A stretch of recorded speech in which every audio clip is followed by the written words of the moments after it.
if he was watching this in his cell right now, what would you tell him? All right. It's been a minute or a long time coming, I would say. Mr. Mark Curry, welcome to your first one-on-one on Hype Plus. Yeah. Thanks for having me, brother. Yes. Man, there's so many different thoughts coming in my mind versus what's going on in hip hop today, and even just you yourself as a brand.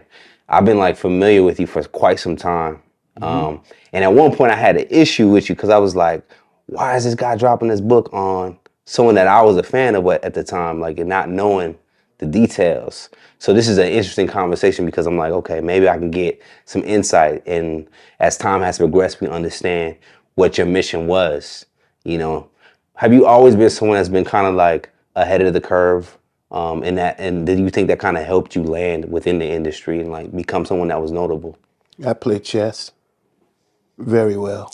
I'm always 10 steps ahead of my opponent. I think 10 steps in advance, meaning before I make an action on anything, I always think about consequences, how to get out of the consequence if I got into a situation. It's just the way that I always thought, you know, ways to not be trapped in, how to always What brought that be out of me. you? Is that just like your family? Is that being, I don't know if you have a street background in terms of like, you know, really dealing with the streets, but what brought that out of you? Because not everyone moves that type of way. It's just, if you was to ask me, and it's just my relationship with a good energy that sometimes can let me know, you know, like this is what to do, this is what to say, this is what not to say. And it's almost like that voice that you always hear in the back of your head Right. that tells you to look both ways before you cross the street. Right. I tend to listen to that voice a lot, if that makes sense. That's a great habit to have. I can relate to that Yes. clearly. Yeah. They said that there was a study they had where they said like a lot of time instinctively we know 99% of the right decisions to make, but if we don't listen to that voice, we know what to do to correct it right away. So giving you the insight of, I do think that a lot of people should be listening to their inner voice a lot more, and they don't. You know, you kind of talk yourself out of a deal or situation. Right. But most people don't have an inner voice because they lack the ability to imagine. They lack imagination. Having vision starts with being able to believe, to kind of understand what the results that you're looking, the outcome that you're looking for. And I'm not going to say a lot of people, but when you go into a situation and you're thinking about the bad results, then 9 times out of 10, the bad results are what you get. So life is what you think. You know, life is what you make it. But Right. life can only be what you have sense enough to make out of it. So just because life is what you make it, it doesn't mean that life is supposed to be good for you, because who says that you're a one who's able to create a good life? It's just about how you live it and what you do to prove that point, not to anyone else except for you, to yourself. Yeah. Prove to yourself that you are worthy of what you ask for in life. You know. Being the chess player you are, was there any hesitation, or were there certain moves or things that you were thinking about before you fully committed to the industry?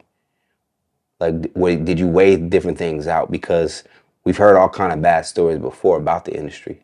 So why did you, you know? The industry, to a lot of people, may seem like a conglomerate of people who form or gather to do music. That's not what the industry was to me. The industry is a melting pot of brothers and sisters, and it's a true vine. It's almost like being connected to a true vine, which means it's a connection. It's a culture. That's almost what the culture is. I think culture and industry are two words that are alike, but maybe used in different phrases, just used in different ways, but their culture and industry is the same word. So when you talk about the hip hop culture, you're talking about the industry. Just two different, in my era, Yeah. we might have called it the music industry. Right. In the millennial era, they may call it the hip hop culture. Right. Two differences. Well, it's the same, but two different ways to explain the same thing. So my question of, were you hesitant? You alluded to nah, but at the same time, we knew that the industry and the culture was not a perfect place. That it had a lot of bad stories, a lot of bad outcomes for artists. So you, as an artist coming up, what made you feel comfortable to still move forward in that direction? Was it opportunity? Like, where were you at in life before you got into the culture and start working with the people that we now know you working with?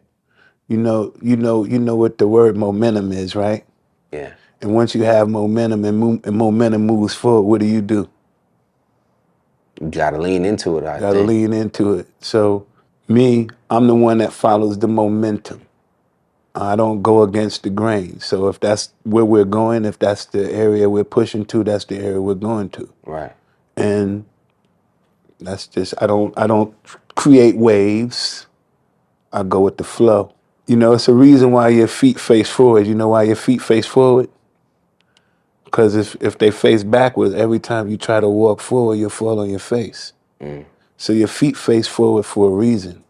Follow your toes. So when momentum is going and you moving forward and you're not looking back, you know it's hard to move forward looking backwards. Yeah. So sometimes you have to have you have to put those things that they used to put on horses back in the day, so the Right. horse Blinders. blinders, so the horse couldn't be afraid of what it can see behind him, and you move forward. So in this case, there's no turning back, and then there's also no determining what my dreams may be. Like, and this is with anyone, this is with the culture. Nobody can determine what your dreams may be. So as long as you stand by your dreams and you believe in you, you might sing a song that someone says that you're no good at singing the song and you sound terrible, but that shouldn't discourage you, because you should still sing the song like you're the best that ever sang that song before. So you were an Atlanta native? Um, I'm I guess what you can call me is like a military brat. Got you. But my father didn't go to the army, Okay. and my mother wasn't in the army. Okay. But that's just how he moved. It was just around. Militant. Yeah, that was my How did that father. impact you? Do you think that added to your swagger of like being able to like mix and mingle with different people? How did it hurt you too? Did you have an issue with making friends and building close relationships? Nah, actually, they say everything is created in the image of the Father. So I'm just like my father. I was raised by my father. So I was able to learn a lot from my father. And that's something that I think in the culture is is something that we lack in our culture, is not only father figures, we lack sometimes good mother figures as well.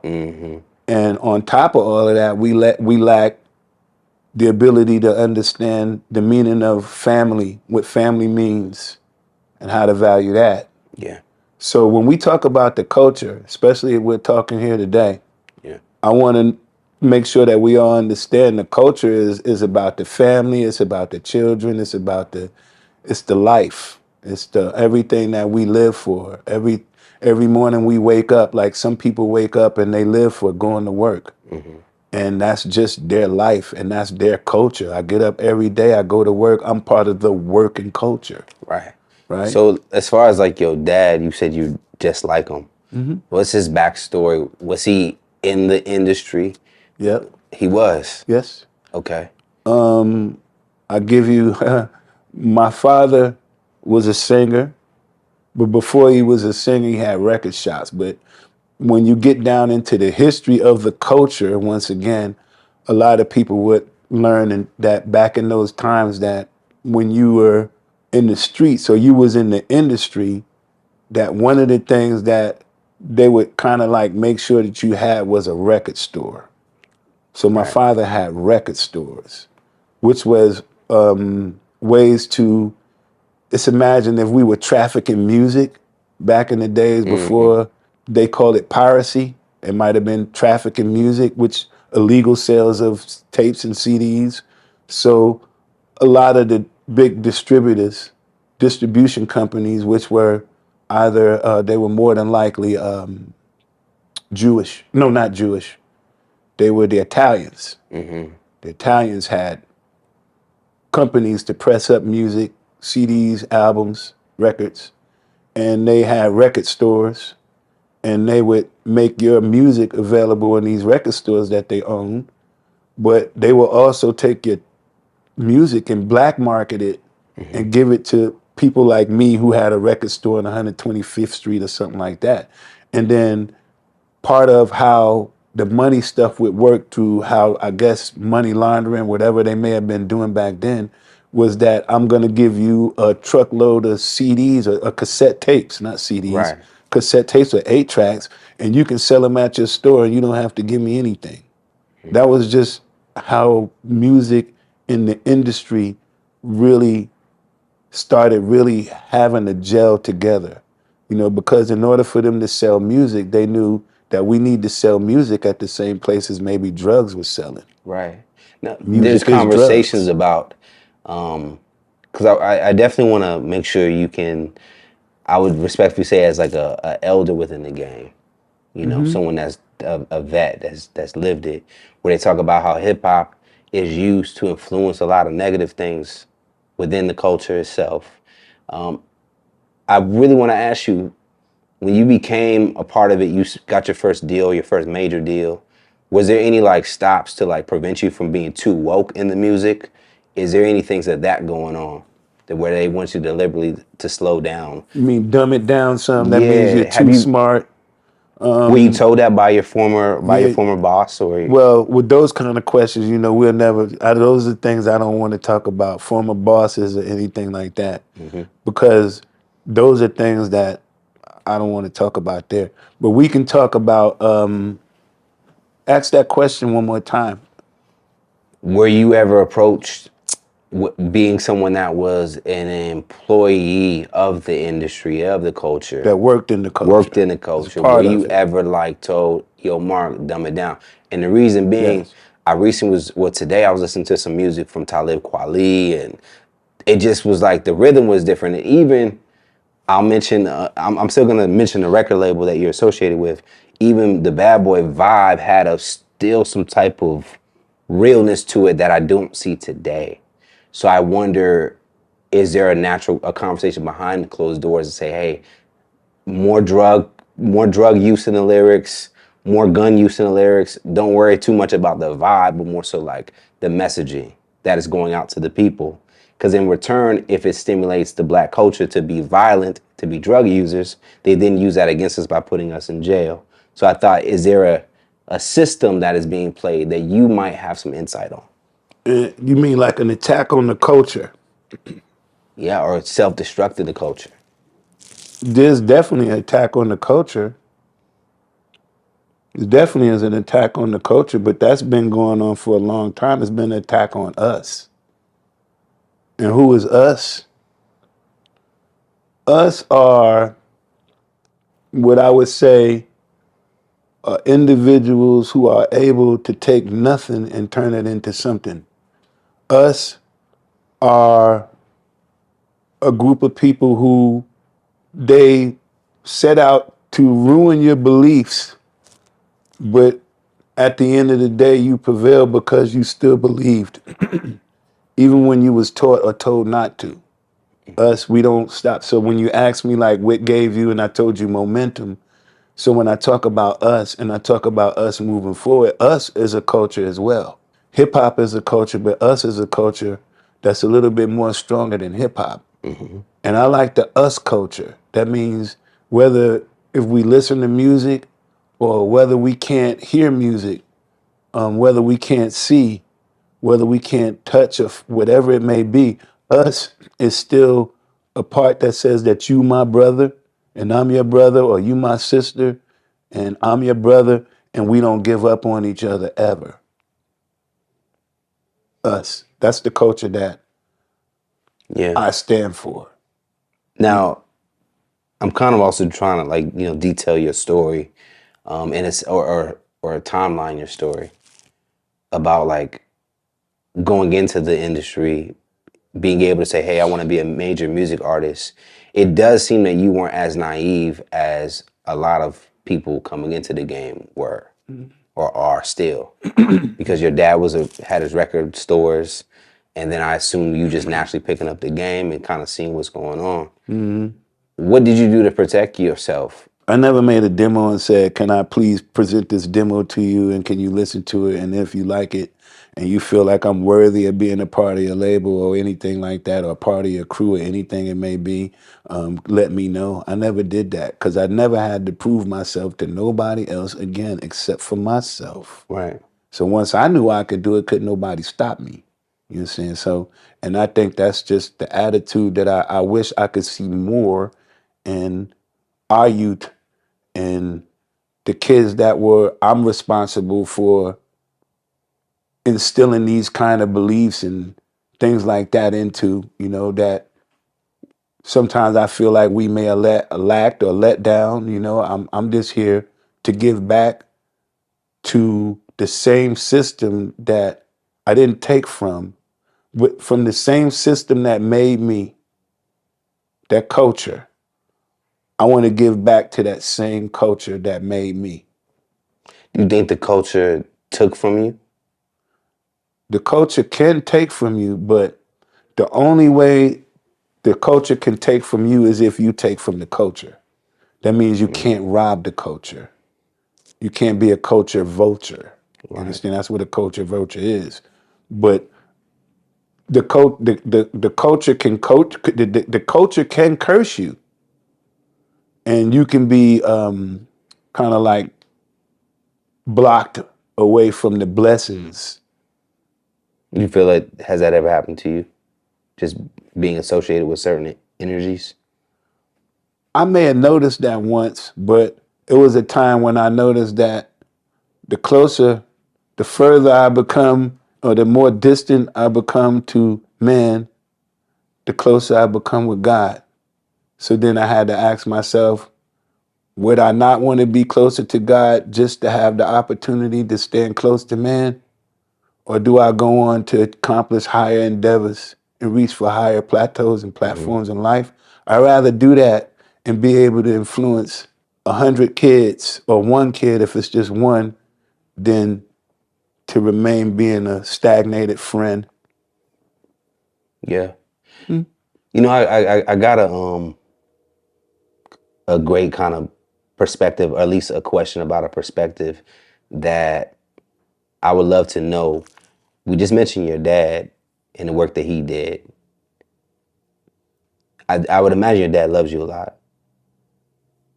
Did he make you feel it? Yeah. If you notice, I'm a carpenter, so a lot of people don't know this. Yeah, right now, yeah. I'm a carpenter. And there's so many different ways to skin a cat.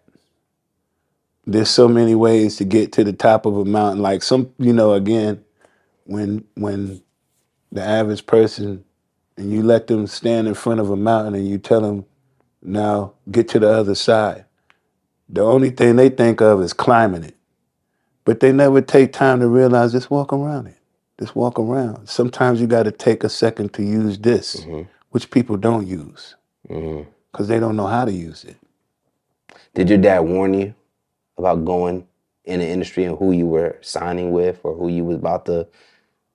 Was there like a hesitation on his part? My dad warned me about, my dad warned me more about being a lion and watch what I eat.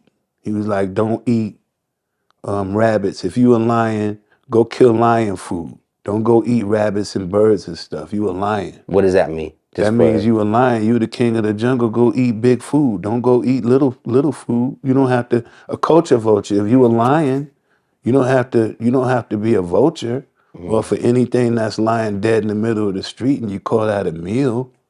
You know what I'm saying? If you're gonna be a lion, you go out and you hunt and you kill what you eat. So my father raised me to be a lion. Like when you look at the industry, and not only is the industry can be called the industry, I think the industry is a jungle where there's lions, tigers, and bears. Just pick which one you want to be. As far as because there's so, I mean, you're a part of a moment in hip hop that I would say was maybe the golden era. Some say that. When did you first kind of get in the record business? I got in the record business when my father first bought me a guitar. I was probably about 3. What year did you see your Yeah, first major check from my the? major check, the Yeah. first major check that I saw that came in my life was Johnny and Joe Over the Mountain, which was my mother's song. Mm-hmm. Which she did. But what I'm saying this to you for in a joking way is that it didn't take for me to be successful in the music industry. My mother did it, my father did it, my grandmother did it, all my people did it, all my family did it. So I was born into this. When did I realize that I was good and at doing music and that I wanted to be a part of the culture? I realized I wanted to be a part of that when I realized that I had some really cool friends and my friends were some really cool friends and they really had cool friends too. So I was like, wow, it just feels cool to have friends that have cool friends. And that's kind of like what the industry was. It was like a whole bunch of cool friends and friends that had cool friends. Copy. As far as there was something recently that ended up trending, particularly on our platform, and we were talking about transgenders in the industry, and there was a conversation where I saw that there was transgenders being kind of sprinkled out, kind of in the time of like the hip hop in the hip hop era that I talked about, the golden era. Was that like a deliberate thing? Well, we can say this. It might have been a time where they wanted to desensitize us and break us down and kind of water down the music, take the meaning from us, stir it into other directions, get it out of the control or out of the hands of the control of those who are really influential, that have the power in order to move people, to make people think different. Right. So Y'all they could say, let's program how get people that think. power out of their hands and then let's kind of transition it over. So in other words, to maybe say it in another way, is like when you used to come up in a household, you used to think that the father was the strongest individual in the house, but then they kind of reversed that and they made the mother be the breadwinner, and then now the father is just in the house and he's being disrespected because he can't get a job like the mother, or he has to go do manual labor and work in a warehouse, and the mother can just go sit behind the desk and answer a phone, and she makes more money than this guy who goes and does the manual labor. He comes home and then he's disrespected at the same time because nobody thinks he's the breadwinner. Right. They reverse that role in our household. So the same thing when you look at hip hop, sometimes they're going to take it away from us just so they can desensitize it and they can have more of a control over it. Do they want to control the culture? Yes. Why would they want to control the culture? Because once they control the culture, they control our kids. And sometimes they may not be able to control us because we have the ability to say yes or no. We have the ability to walk away. We have the ability, we are decision makers. But Right. when it comes to our children and the way that they go after our children and how they capsize our children and how they influence them through music and other kind of demonic ways that they're able to enter into an individual soul, our children are who they're getting and they're coming after first. So what we need to do is watch out for our children and understand what are our children listening to, who are influencing our children.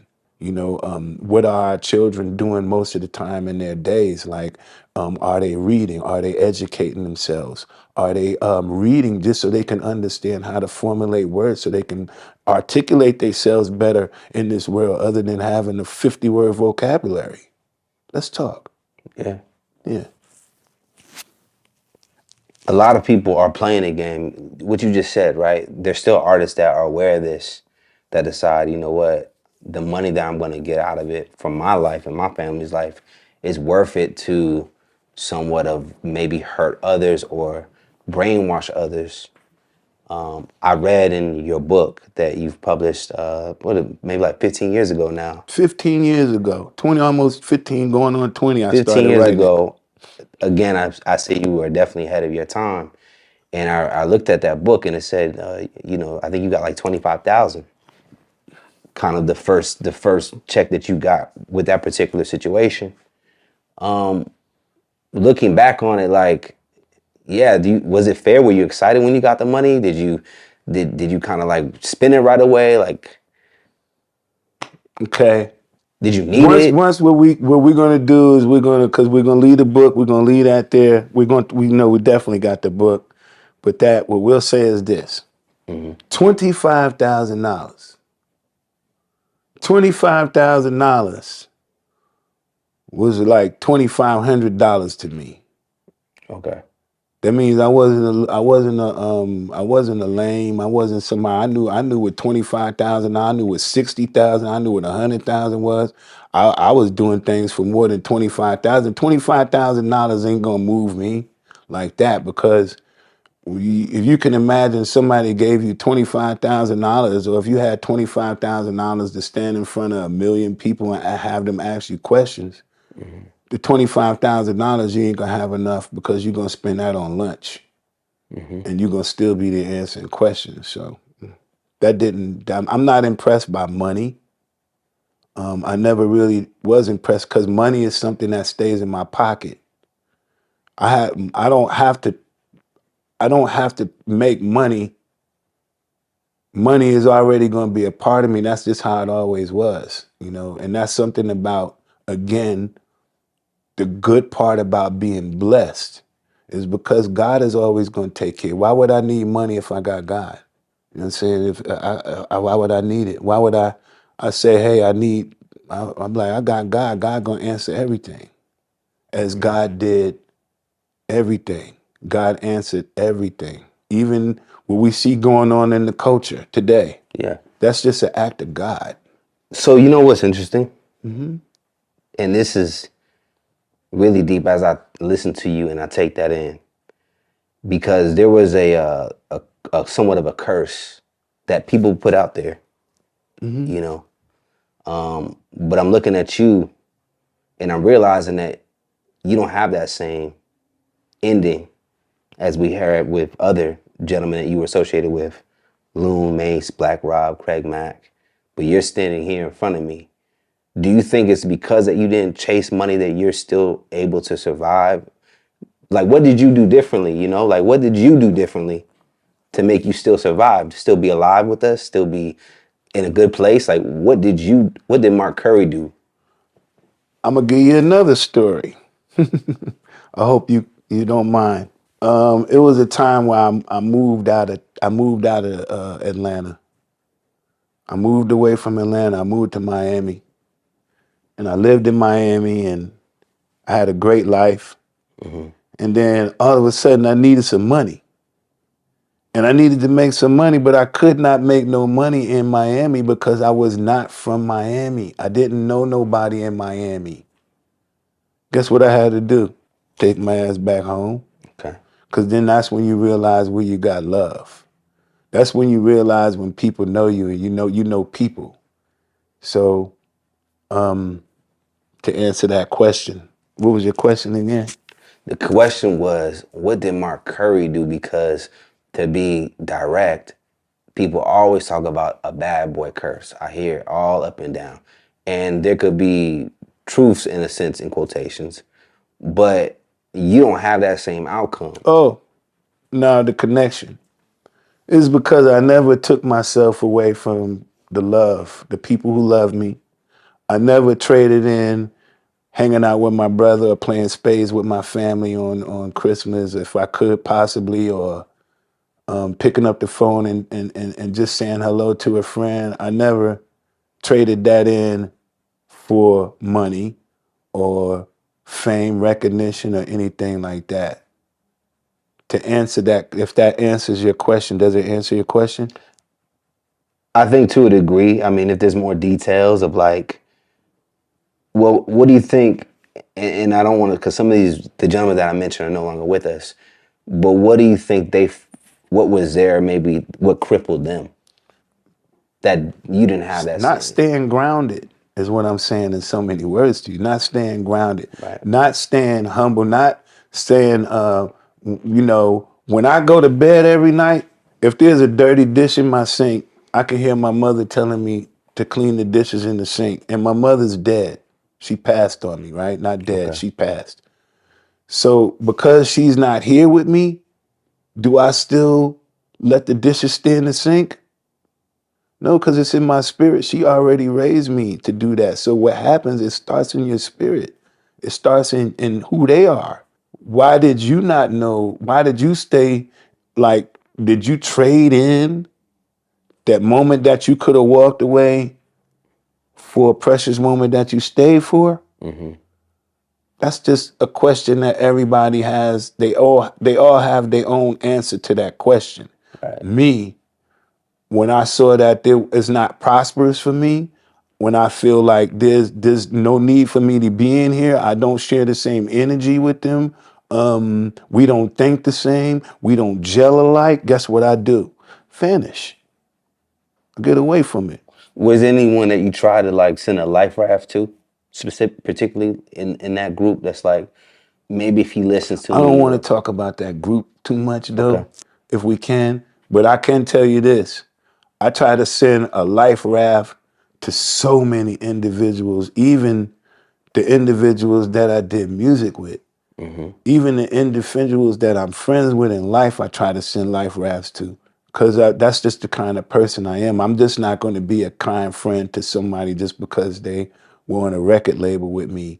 I'm the same brother to you that I was or I am to Black Rob. That's Mm. one name I will mention because he's more than just somebody I did music with. That was like a brother to me. So Was his passing the hardest passing to deal with in terms of the industry in real life? I mean, like in terms of not your family, it but was like very, very. But if somebody was to ask me, like what was the hardest thing about it, really is just not being able to get on stage mm, and not to perform for the people, but to just look at the people and see them look at you and enjoy and hear your music and just remember who you are. I'll miss doing that, but I think I can facilitate that difference by being the best book author and selling the most books I can possibly sell, creating the most content. I have so many different other things that I'm into. right. You know, And I got a couple of them that I want to discuss. Now, as far as like you would later like transition out of the culture, the industry, was that by like were you kind of pushed out, or did you decide to say it's time for me to exit? nobody's gonna push me. We're gonna push me. You push me, I push you back. There's no pushing. So you can't push me out of something that I naturally belong to. It's like Mm-hmm. somebody saying push you away from your mother.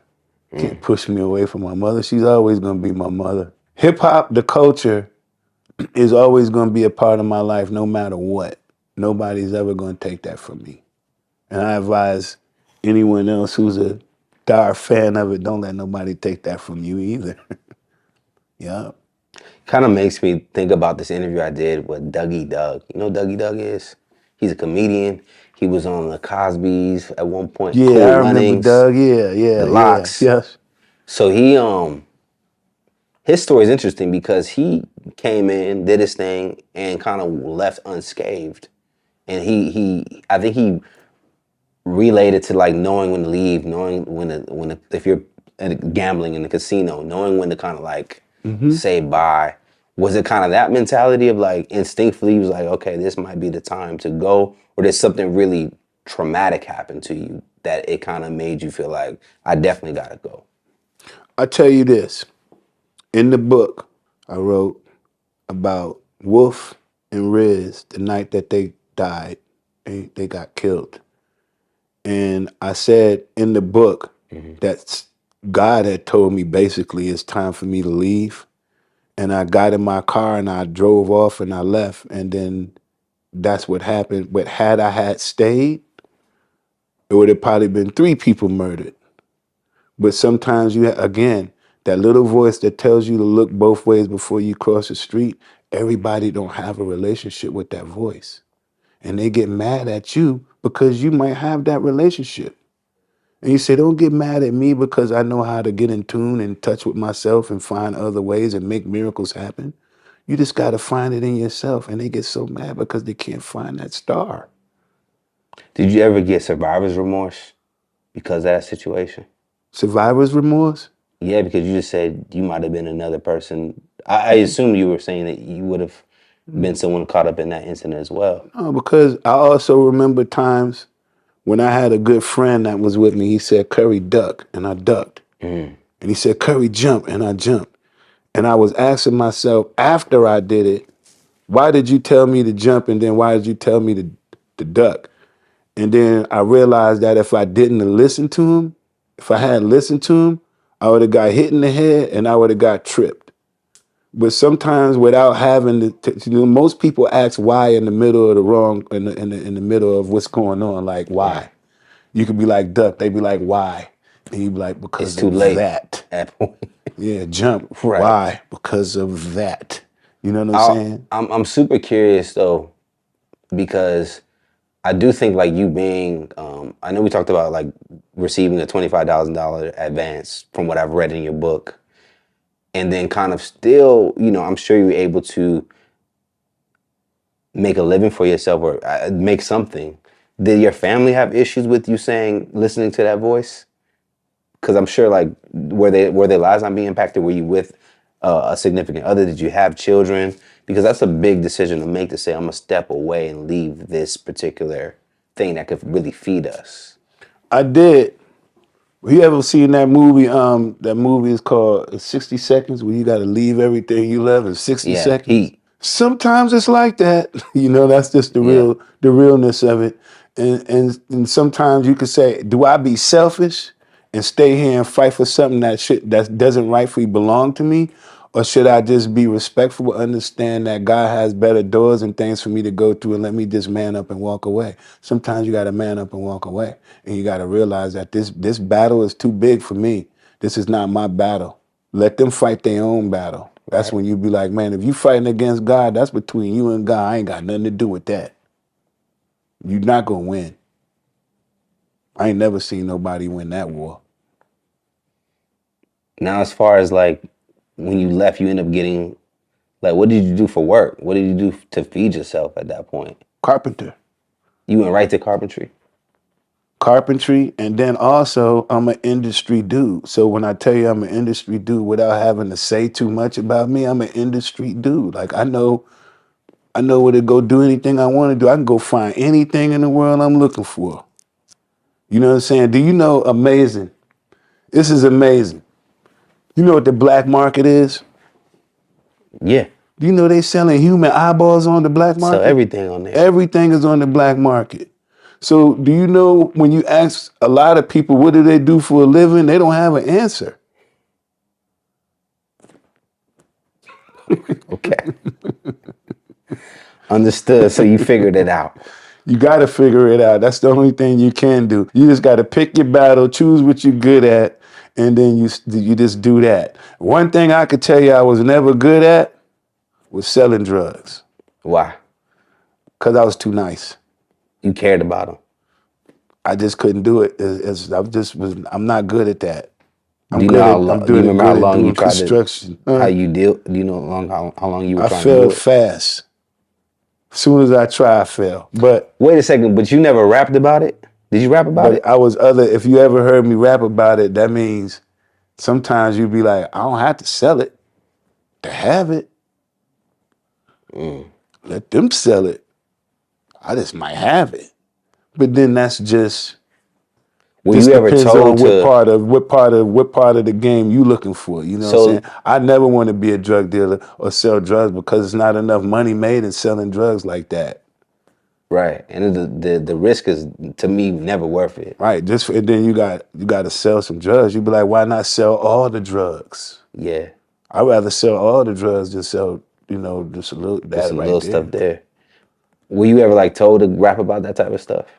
To like sell the culture in a certain way? Never was told about I never and I never would if I did rap about anything like that, I'm gonna compare drugs to I'm gonna compare it to anything else that we may like in life that may be like drug formulating. Like some people love is a drug. Some people cars, some people, it just matter whatever it is that people like. That's a drug. So, Okay, so knowing that you're in the car with you now, and I've seen your work too. Off camera, I was able to see your work, and you're serious. yeah, Is this a passion? Was music not a passion? I Well, can, I can release more of my creative energies through carpentry. got you. Because after I build something, I can sit back and look at it and it still exists after I walk away. Right. And it's just something quiet that I give to someone. I say, not only do you have this that I personally built for you. So what means more to me than about what I just built was the fact that I built it for you. Then what happens is after I build it for you, I don't know how to charge you for it. You need It's my it sound like you need life. a business partner then. Yeah. You need a Sometimes middleman. my friends say that's what I need. I'm a little too nice. Yeah. Cause it just made me think about like you know, most people that do music, I mean, that becomes their passion. They get really dedicated to it, and that allows them to get really, really great at what they do when it comes to. It seems like writing was your thing. Like you would write, I'm sure, for different people. My question was like, what's your favorite lyrics that you ever wrote? Mentally, I'm suffering. This unpleasant feeling. Pain got me feeling saying I'm overwhelming strain. Some nights I weep. It's the only way to explain my anguish like I'm foreign and nobody knows my language. An intricate situation. These problems I'm facing causing distress. An emotional condition called depression got me discouraged. I can't rest. When I think about life and its goods and bads, more than my share of unfavorable more than my share of unfavorable situations, a combination of things, and a trance scrutinizing myself thoroughly, trying to master the pains that control me. That was one of the greatest lyrics I ever wrote. I just try to Google that. No, It that's doesn't come something up. nobody ever heard that. Okay, because I was about to say, what song is that from? No, as far as anything that you ever heard from me Yeah. would be, I kind of like Muscle Game. Definitely is one, but I kind of feel like that was a little street, and I didn't have enough. If I want to be more into spreading a good message, my favorite lyric that I think I may have written or a And that was song with that you I've and done. Black Rob and Mario Winans on Muscle Gang. Muscle Game. I think it might have been not Bad Boy for Life. Did you like that? Where's Bad Boy for Life? No, I'm not bad boy for life. I was just bad boy for a minute. I don't want to be that stamp on me. But it might have been Lonely Okay. that I did with the dude Cocaine. That was one of my favorite songs I think I did. Because it's just kind of fit me a little more. I just pulled up the song. What verse did you have? You remember? Panic, don't take this for granted. Been there, done there, always ran it. That joint. Don't get it twisted all up. That one? Get No. it Don't twisted panic. up. Get the cash to my Don't hands, take be this all for blistered granted. up. That's your lyrics right here. I Yeah. did then, still do, and always ran it. A lot to gain when I say I'm off the chain. The shit I spit burn flames. Yeah, you hear what I'm saying, right? I wasn't lying back then. I told you right there, I ran it. I was trying to let him know back then. I just wasn't just sitting here waiting on no record deal or nothing like that. You know, a lot of people think that's one thing I want to talk to you about today. It's a lot of people that might feel like, I'm hurt I was gonna say, or yeah. yeah, Or you complaining or or complain or something like that. And I'm like, nah, I'm not complaining and I'm not hurt. And they'll say, well, why are you saying something? And then I say, well, why are you listening to it? I'm only saying it to it and you're listening to it because it's interesting to you. Why are you interested in it? If you didn't have no interest in it, then why didn't you move on? Why am I complaining? They had the PPP loans. Everybody went and got one of them, I think, right? yeah, they did. So that just shows you about that's almost like complaining. Why you just did not take it and go to get a job and do what you need to do? Why people, so nobody looks at the real form of complaining, and they think complaining is just something somebody does when they feel they were unfairly treated. Right.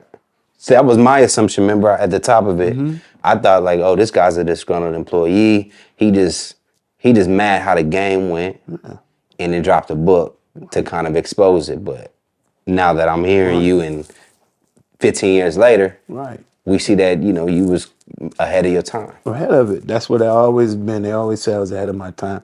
But again, people, they'll say complaining, and they'll clickbait a lot of things. I don't know if what what clickbaiting is. Is like I can just wake up in the morning and say good morning. I hope everybody has a good day. Right. And then I'll get a call from somebody that says Mark Curry went on and says that he hopes that so and so and so and so get in trouble like this. I'd be like, I didn't. That's Right. not. Or And you it's took more it. so because I'm in media.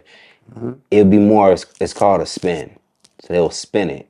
And so if you say Mark Curry says good morning to, let's say good morning John, the headline would be Mark Curry doesn't say good morning to Diddy.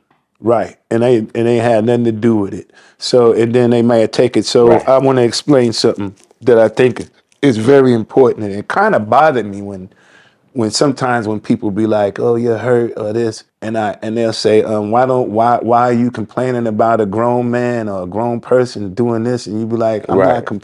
like." And you should move on. You didn't read your contracts and all of this kind of stuff. Yeah. And you look at things and you say, "Hey," and I remind them. I said, when Red Fox was, when he died, Eddie Murphy paid for his funeral. Cat Williams got,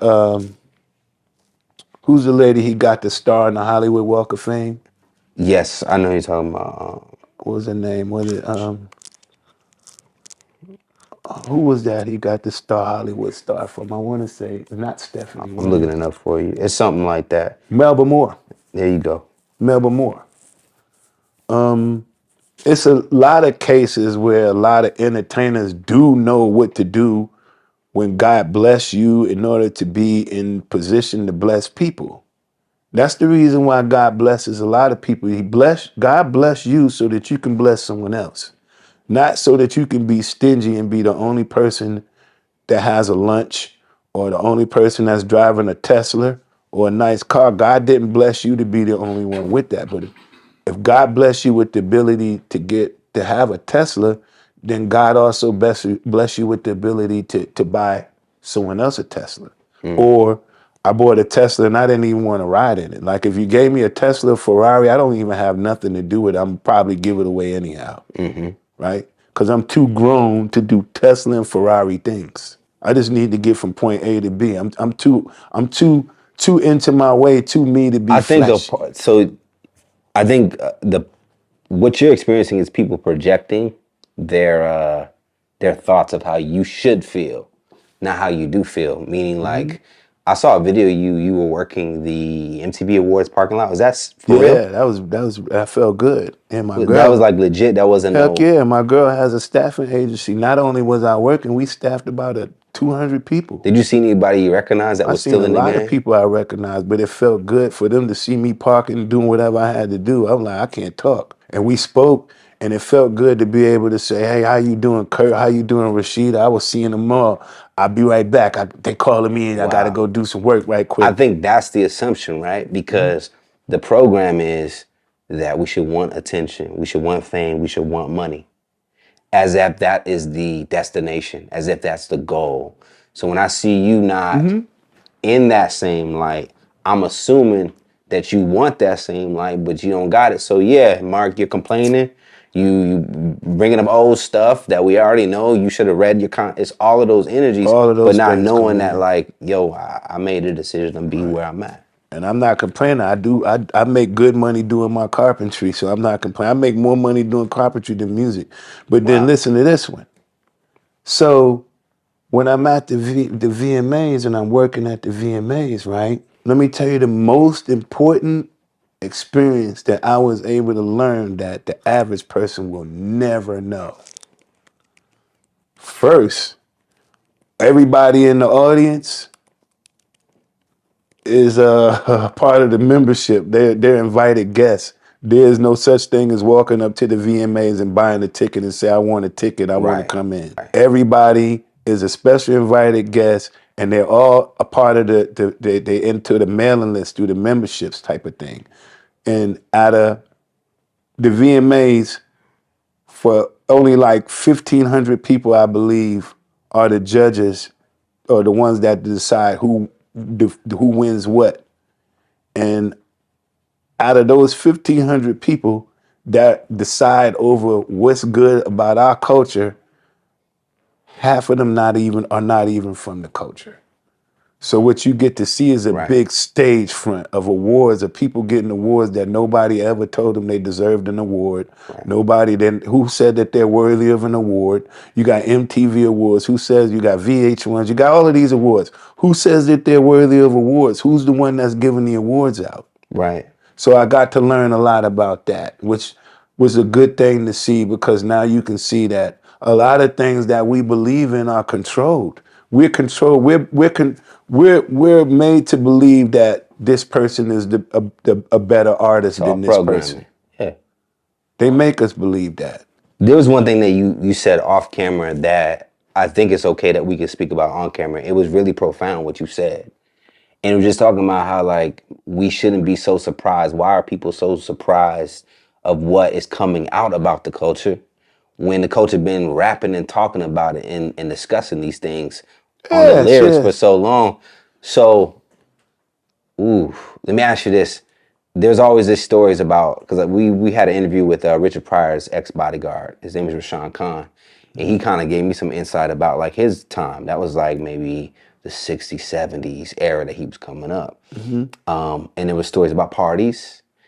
And there's stories about parties that's kind of connected on your end. But we hear the lyrics. The lyrics say how y'all get down as far as rap, not y'all in particular, but rappers get down. Should we be surprised that we're hearing about freak offs and other things? If you listen to the average song nowadays on your local radio, they talking about worse than what you seeing and what people going through. And so now you sitting there saying, how y'all gonna say, well, listen to what you hearing in this music. Listen to what this young lady's rapping about. She ain't rapping about, she rapping about stuff that I don't really think kids should be listening to, right? You know, but when you listen to that and then you listen to what we were doing musically back then, today I think is worse now than the way that they're looking at and scrutinizing the people who were in the culture then. I think it's worse now, you know, because you got people.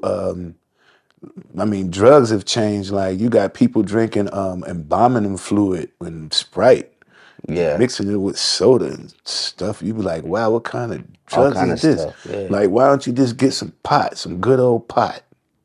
What No. happened to good old pot? It sounds like the Cat Williams joke. I want Yeah. regular Pot. weed. It is pot. You know what I'm Yeah. saying? But yeah, that's crazy because it's So it makes me wonder, again, like, is it by design? Because we've seen all kind of stuff come out, right? We're seeing like videos come out with people beating up their ladies, but we also heard people rap about it too. So I wonder how much is it of them trying to set us up to kind of like, let me get a little bit more. It's a tad bit detail.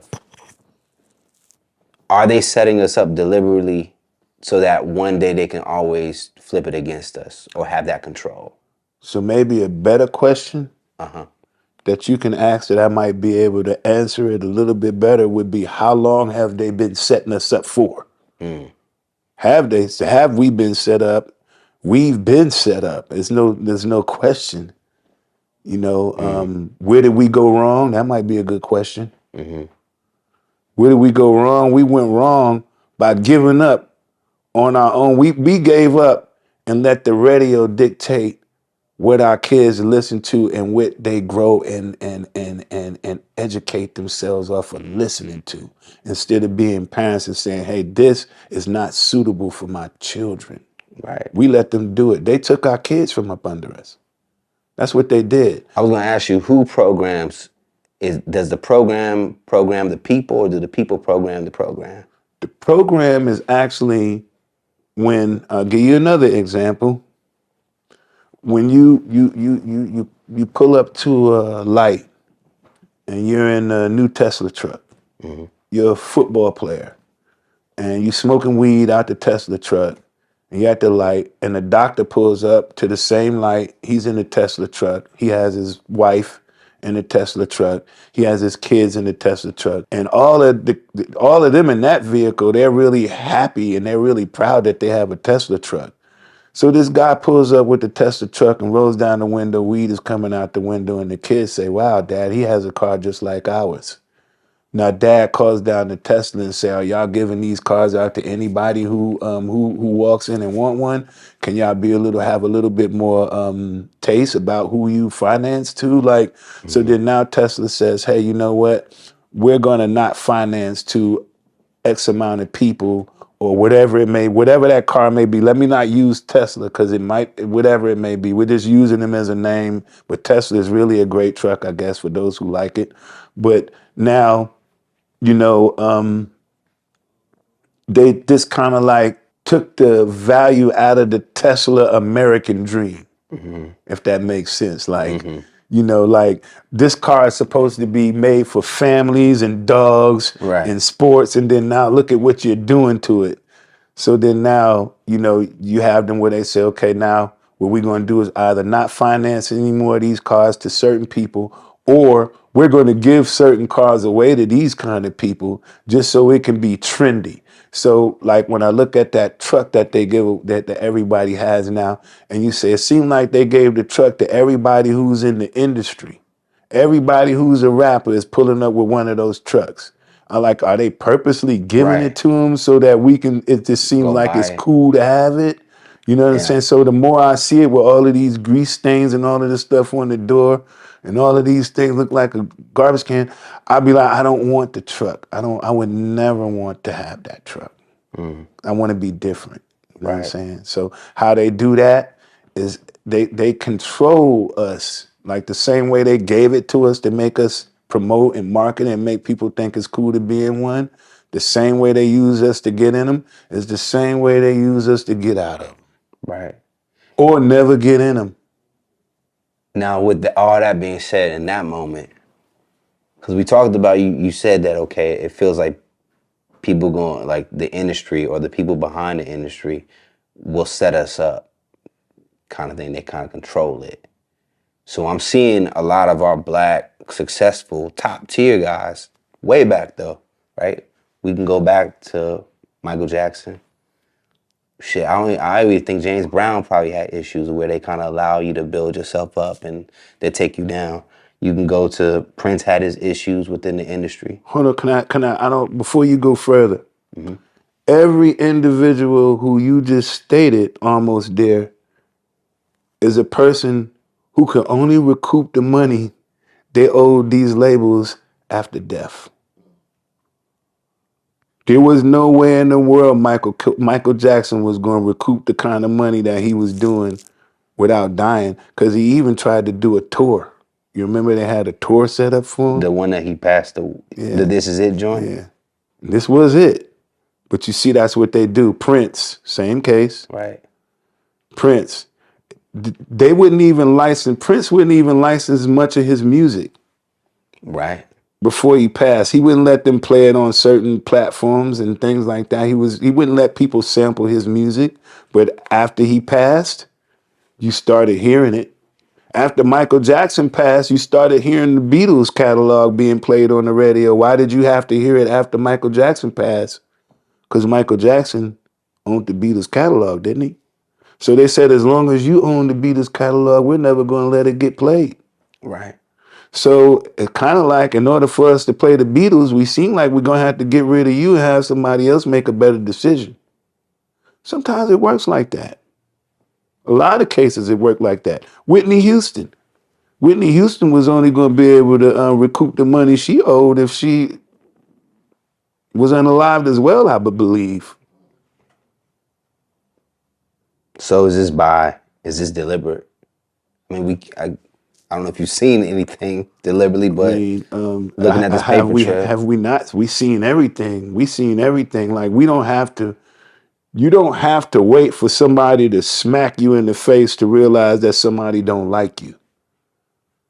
You know what I'm saying? Like after the smack, you could already knew they didn't like you and moved away from it from a long time ago. So you don't have to wait for it to hit in order to protect yourself or maneuver around it.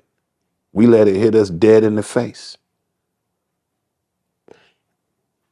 Given that it's you sitting in front of me in that part of the conversation, you're also aligned with music greatness too, in terms of not in your own right, but I'm saying in terms of like names, Pac, Biggie, Mm-hmm. they were taken from us as well. Mm-hmm.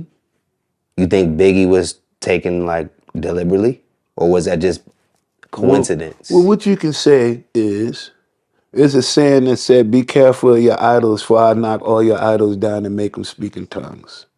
So you just got to be careful of who you idolize. Like some people, they in the culture, they can like Puffy more than they like their own mother or brother.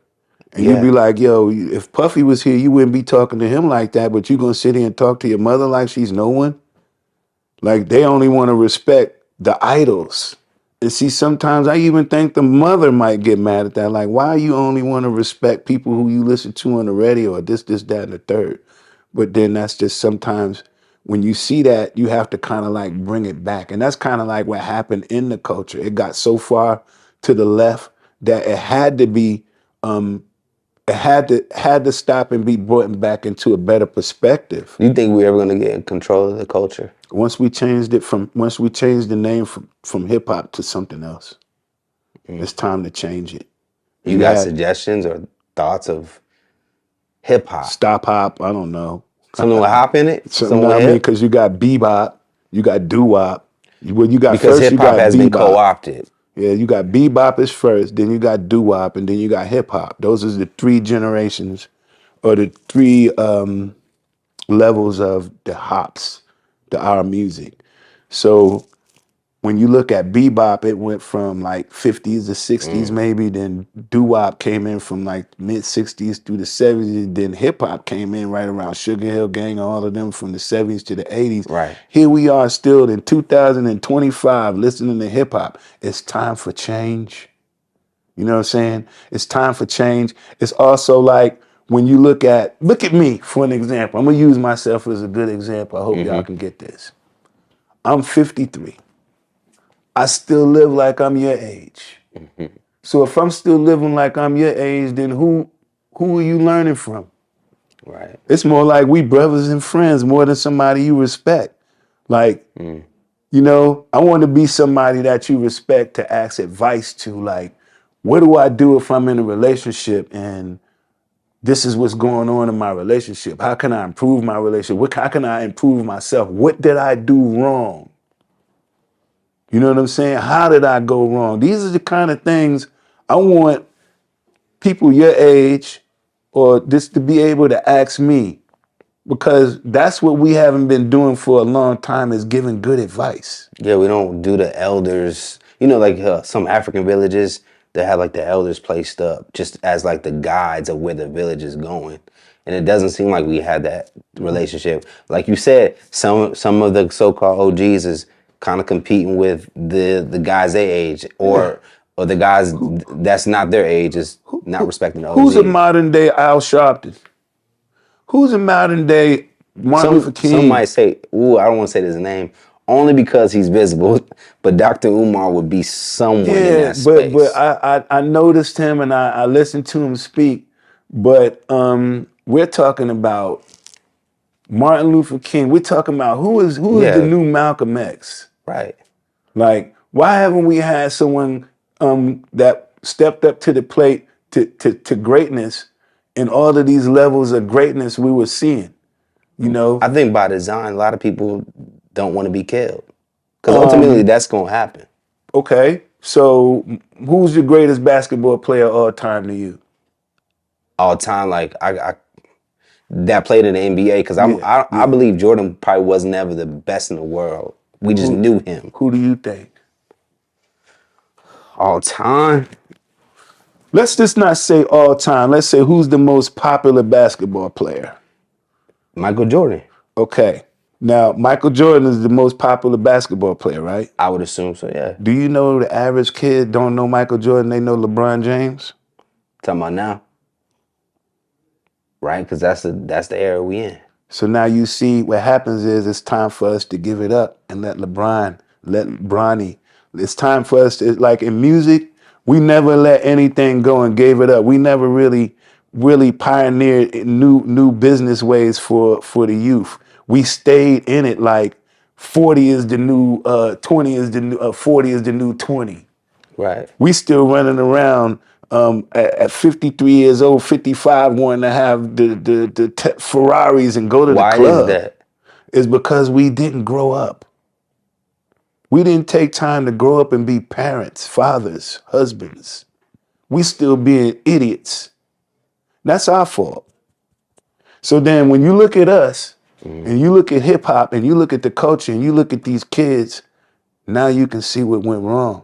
It's because it was us. Even when they hold me back, not only did they hold me back, they held me back from helping my friend help his family. You know, you made me think of something right now, and I'm gonna bring up this person only because you remember the show from G's to Gents? No. That was a show hosted by Fonzworth Bentley. Oh, I think I remember the show. And it Yep. kind of made me think about how, at least in that show, he was like really trying to, like, I guess, rid some of the ailments of how we were conducting ourselves. Like, how do we go from hoodlums to like men to like grown men?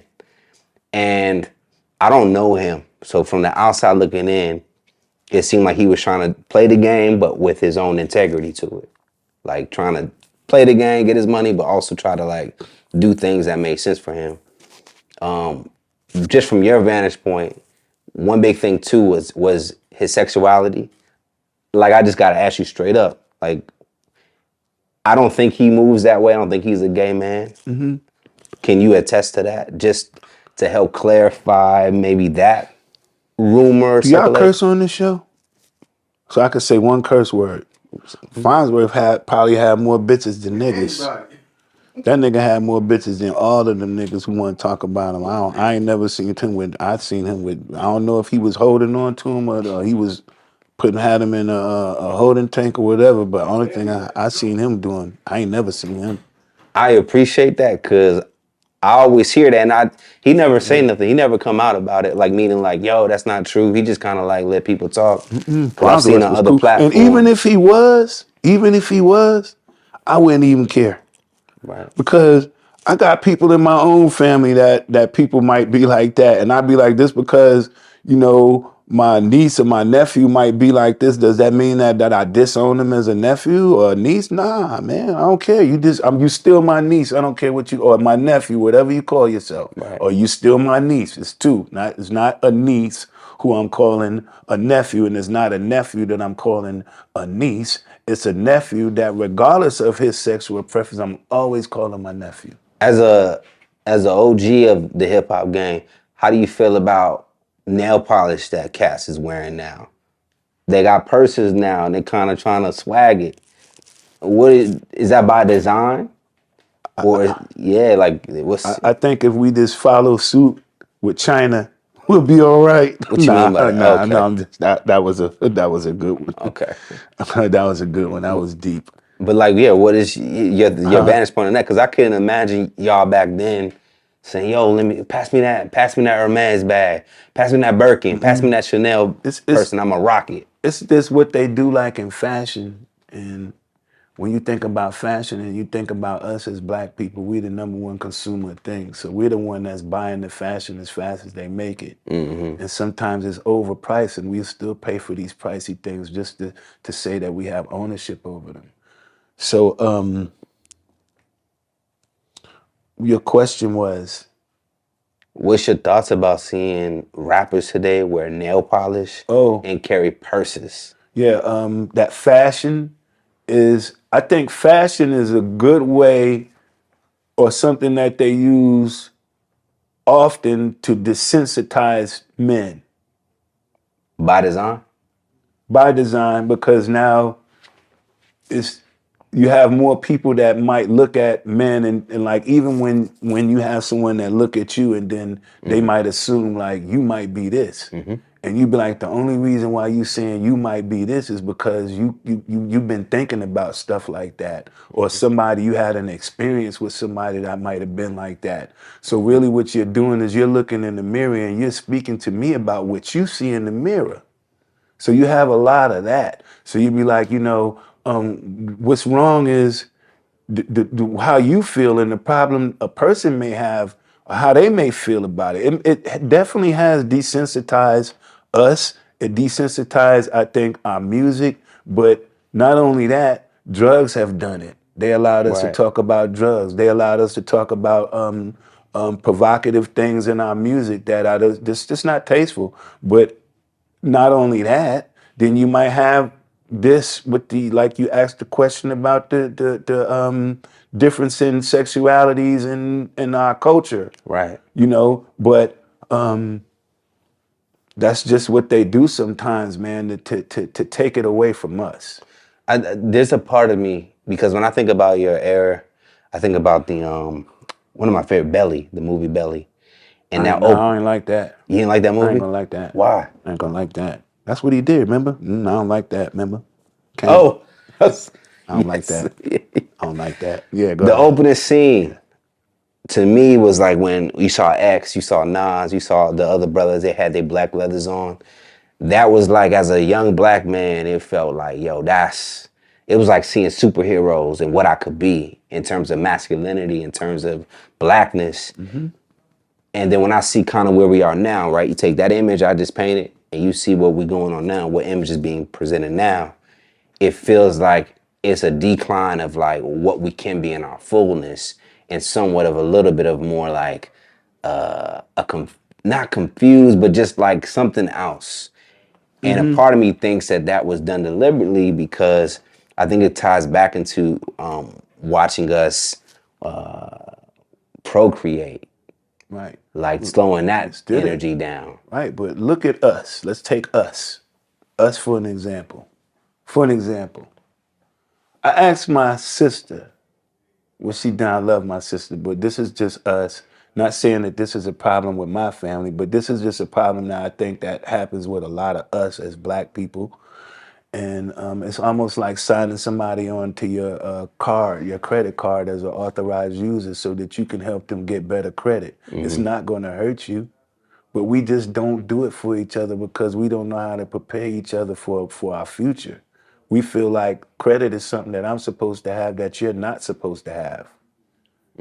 So once we start realizing what we mean to each other, and I can say, hey, I wouldn't mind signing you on to help you do whatever you need to do, especially if you're my child, my brother, my whatever it may be. We just do not help each other.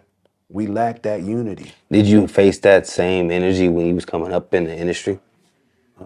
Because I felt like, isn't that camaraderie there, or did it kind of like? When I came up in the industry, brother, I wasn't really worried about anybody else or what else with other people, what they had going on. I was just worried about Mark.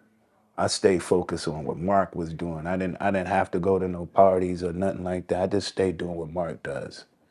Still to this day, I keep my SUV in my own lane. Yeah.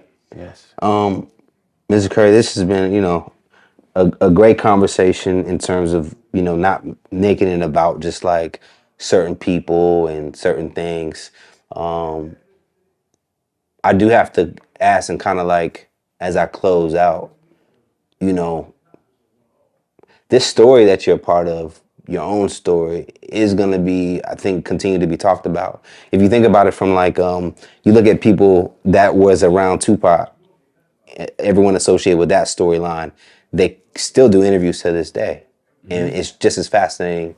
And I think you probably will have the same kind of like, you're in the culture, you're embedded, you're part of the bricks of this Thank thing. you, man.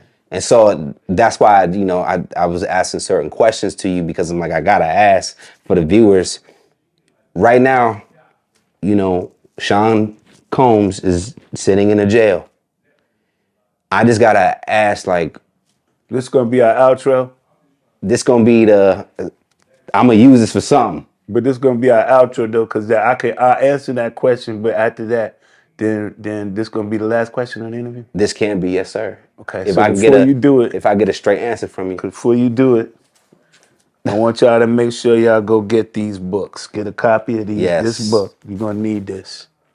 ahead of its time, Ahead of its 15 years time. ago, Mark Curry wrote these books, and And I you was can like, I also told my get the friend, man, I don't merch. want to. I got shirts that's going along. You get the book. I'm giving away shirts. I'm giving away hats. And just. I'm just trying to. Was the book worth it? Just to kind of comment on the book. Yeah, it's very much worth it. Yeah, It's the book still is the still book moving. is a number one seller. It's a time capsule. It's there. Yeah. Yep. So, all right. Now, back to your My question. question was, because it like I would feel like I would have to ask this. Currently in jail, Sean Diddy Combs is sitting there. He was a former boss of yours, co-conspirator. At one point, he wanted you to be his protege, according to your book. Mm-hmm. What's a message to him if he was watching this in his cell right now?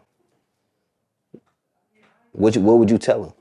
What if he was watching? What I would say to If he was him, watching this, yeah. I What would would you? say, you know what, my brother, I say we all go through trials, we all go through tribulations.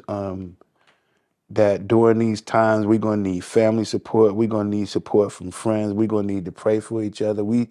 If God is a forgiving God and I'm created in God's image, then I have to, in my heart, I have to be able to forgive as well. And a lot of people have a problem with just because in my heart I'm able to forgive.